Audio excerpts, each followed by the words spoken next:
네, 안녕하세요. 여러분들의 구독과 좋아요로 이 채널이 유지되고 있습니다. 네, 영상 속도는 1.5배를 추천드리는 바이고요.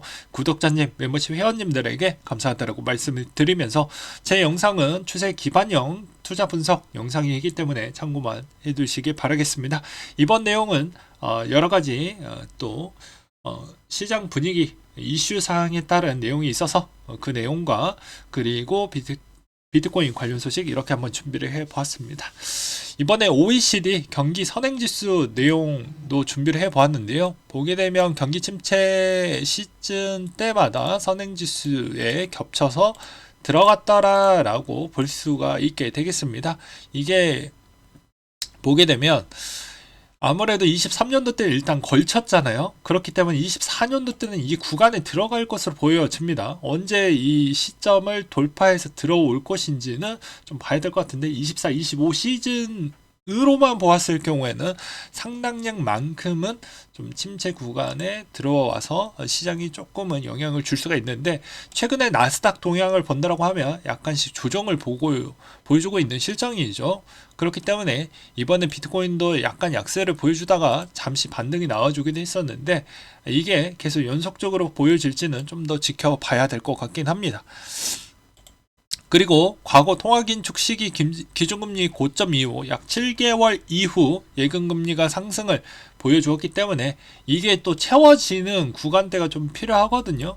예, 근데 요즘 중소형 은행들이 워낙 안 좋다라고 했기 때문에 아무래도 예금금리 최고점 간에 따른 시차로 인해서 불확실성이 조금은 더 있을 것으로도 전문가들은 그렇게 이야기를 하고 있는 실정입니다. 이번에 뭐 퍼스트 리퍼블릭 중소형 은행이 따른 실적 발표가 나온 게 있었는데요. 보게 되면 1분기 예금 잔액이 96조 원, 네, 그리고 지표 복원이 지원액 제외해서 134조 원 정도가 이렇게 좀 많이 되어서 이것도 상당히 영향을 많이 주기도 했습니다. 얼마나 영향을 많이 줬냐면 해당에 있는 이 차트로 보여드리도록 하겠습니다. 펄시 퍼스트 리퍼블릭 네, 반토막 이상 났고요. 그래서 원래 150달러 정도 있었던 그런 차트였는데 한 방에 지금 7달러, 뭐 6달러 이 정도대로 지금 박살이 났죠. 지금 몇 배야 이게? 뭐 거의 10분의 1 이상 난 것 같은데요. 아무튼 이걸 보면 진짜 미국 주식은 정말 무서운 것 같습니다. 뭐 코인 해봤던 사람들은 이거는 뭐 그냥 가벼운 뭐 찰과상이다 뭐 이렇게 또 표현하시는 분들도 있더라고요.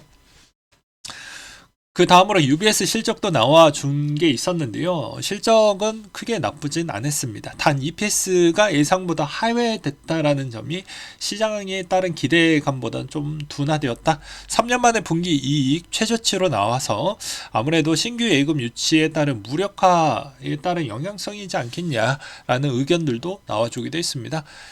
그래서 이번에 이제 UBS는 그렇게 크게 문제되진 않았다더라. 오히려 크레딧 스위스가 문제가 돼서 UBS 쪽으로 자금이 또 흘러갔기 때문에 그렇게 또 보시는 분들도 계시더라고요.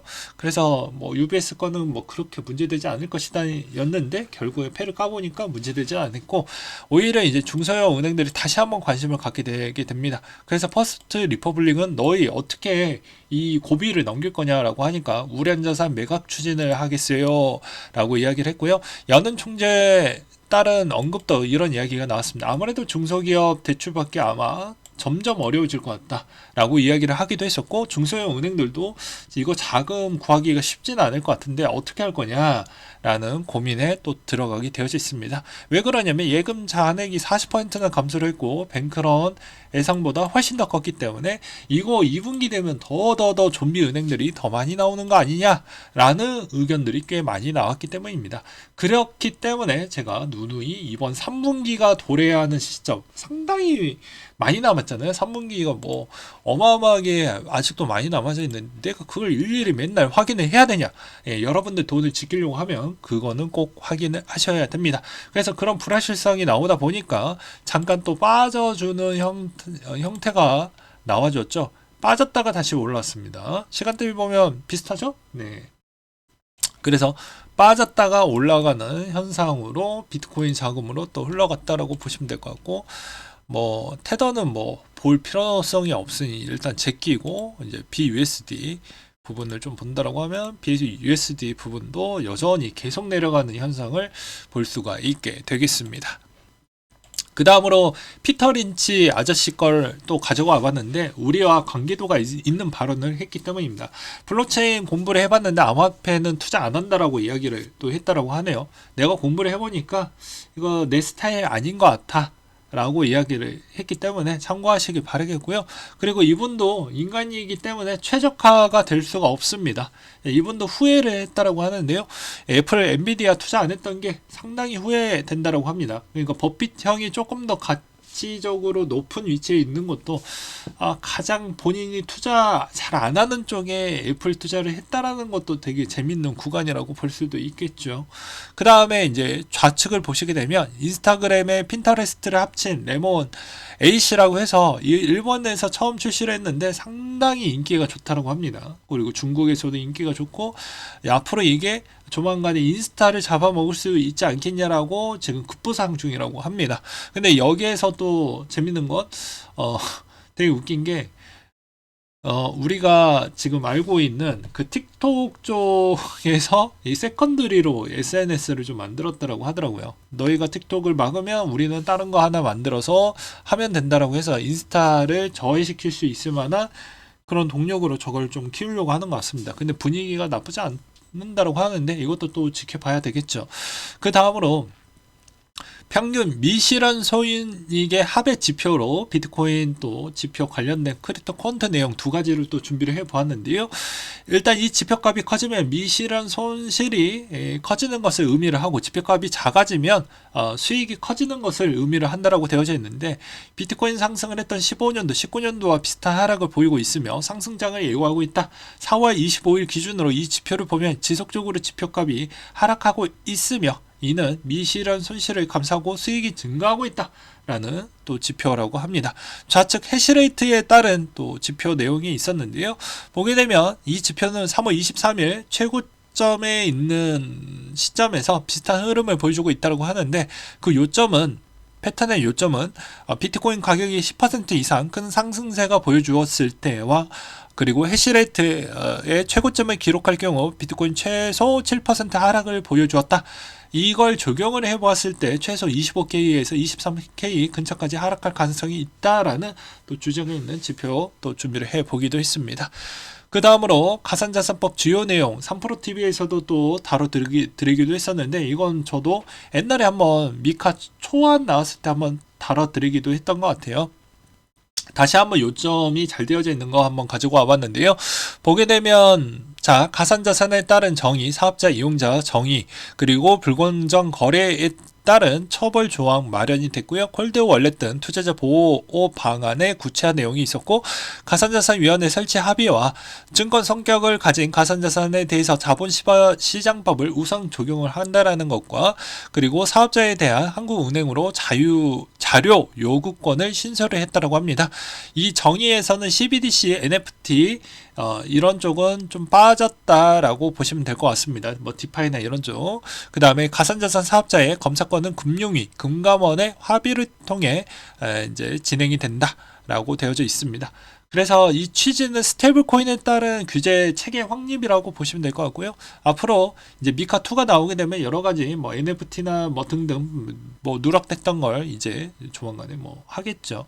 그 다음으로 이것으로 인해서 앞으로 이제 알고리즘 스테이블 코인하고 스테이블 코인 특히나 이제 여기에서 유럽에서 무언가를 좀 해보려고 한다라고 하면 이 국가에서 이제 딱 도장을 찍어준 부분에 대해서는 신뢰도가 상당히 높아질 것이고 그렇지 못한 거는 신뢰가 많이 떨어질 것으로 보여지기 때문에 투자의 이제 기준 라인대가 이번에 생겼다라고 보시는 것도 맞을 것 같기도 합니다. 물론 그렇다라고 해서 이게 꼭 돈을 벌어다 주는 게 아니기 때문에 우리는 돈을 버는 부분으로만 좀 보고 접근을 해보는 전략으로 가야 되겠죠. 위험도는 당연히 어느 정도는 또 나오겠고요. 그 다음으로 바이낸스 보이저 부분 자산 인수 계획 철회 통보가 나왔다고 합니다. 그래서 보이자 이용자 지급 직접 반환 예정이 나왔다고 하는데요. 자산 매각 실패로 보이저는 이용자의 자금을 직접 반환한다라고 나와져 있습니다. 그래서 이것도 이제 시중에 자금이 나올 것인지 아니면 그대로 들고 갈 것인지 좀 봐야 될 것 같은데, 이미 어느 정도 좀 많이 훼손이 되었기 때문에 이것도 좀 봐야 될 것 같긴 해요. 그리고 또 챕터 11 파산에 따라 고객의 돈을 돌려드리기 위해서 신속하게 움직일 것이다 라는 이야기가 또 나와주기도 했었고요. 그 다음에 셀시우스의 자산 매각 관련 경매 일정이 하루 연기가 됐다고 합니다. 그리고 중국의 메이저 온라인 증권사가 홍콩에서 암호화폐 거래소 진출할 예정을 또 갖고 있다라고 합니다. 이러면 뭐 좋죠, 우리한테는. 그리고 아크인베스트는 그냥 코인베이스 계속 추매하겠다라는 이야기가 또 한번 공지로 나와주기도 했었고요. 그 다음에 옵티미즘의 토큰 브리징 프로세스 간소화 기능이 출시가 됐다라고 합니다. 그래서 이번에 스택 기반 확장 및 체인 네트워크의 비전 구현을 위해 노력하고 있다.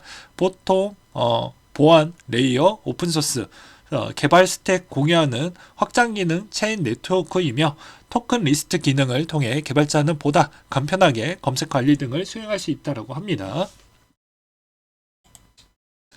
네, 앞으로 이번 형태로 인해서 지금 청산 차트로만 보았을 때는 상당히 좀 롱의 포지션이 점차 줄고 숏에 따른 부분이 조금씩 올라오고 있는 실정입니다. 그래서 조금은 더 지지부진하게 갈 것 같다라는 느낌은 계속 들고요. 이번에도 마찬가지로 도전했으면 성공할 때까지 가는 겁니다. 조금 더 시간이 많이 필요합니다. 시간이 필요한 만큼 우리는 차근차근 우리의 전략을 더욱더 다시 한번 다듬고 또 다듬고 또 다듬고 그렇게 준비를 하다 보면 매우 좋은 소식이 기다려 줄 수가 있을 것 같고요. 마찬가지로 이번에 뭐 제가 녹화 찍고 있는 시점에서는 여러 가지의 있는 알트코인들이 매번 사라지거나 매번 문제가 발생을 하거나 이런 쪽이 계속해서 연달아 나와주고 있는 실정인데, 그것도 살아남는 코인들만 한해서 또 그 다음 시장에서도 또 펌핑이 나올 수가 있으니 그렇게 또 보시길 바라겠습니다. 그러니까 내가 알트코인 무엇을 주력으로 밀고 갈 것이고 그게 문제가 없는지 수시로 모니터링을 한 뒤에 그 시간대까지 버텨서 살아남기만 하면 되는 거라는 거예요. 그래서 알트코인들은 그런 형태로 좀 바라보시길 바라겠습니다. 네, 오늘 내용은 여기까지 준비를 했고요. 이상으로 마치도록 하겠습니다.